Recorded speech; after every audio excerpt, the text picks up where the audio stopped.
Good day everyone and welcome back to the channel and the fourth video of the series.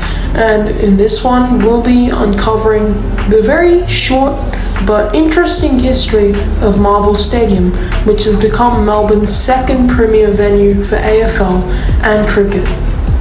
Plans were announced for a new secondary stadium in 1996 for the replacement of the aging Waverley Park, which had served as Melbourne's secondary AFL and cricket headquarters.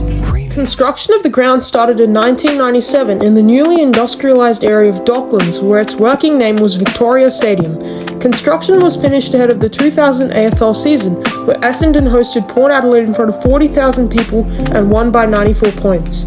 Michael Long kicked the first goal at the ground. 6 days later, Barbara Streisand hosted the ground's first concert before the third game at the ground between the Dogs and the Lions was to be the first played under the closed roof.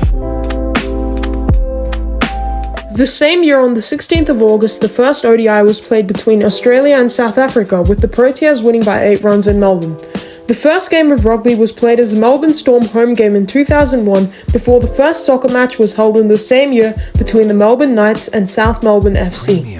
In 2010, the venue was damaged during the Victorian thunderstorms, and the external roof at Gate 2 caved in, causing flooding and damage to the interior of the precinct. In 2015, LED electronic advertising was placed around the ground, as well as a synthetic strip that was narrowed after an ACL injury to Brisbane Lions player Michael Close. Many of the stadium's tenant clubs, most notably St Kilda, North Melbourne and Western Bulldogs, lost interest in the facility as a result of the high operating costs and large percentage of gate revenues that were returned to the stadium. As a result, clubs at Docklands received significantly less money for the same number of fans that they would have had at the MCG.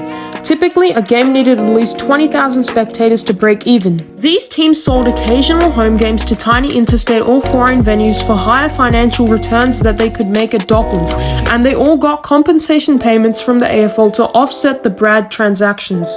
This brings us to the current day stadium. The stadium has undergone a $225 million redevelopment, including 2 new video screens hanging underneath the roof behind the 2 goalposts. This is meant to be completed this year.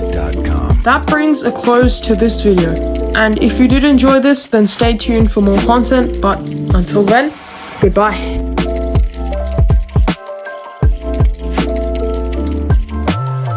Premiumbeat.com.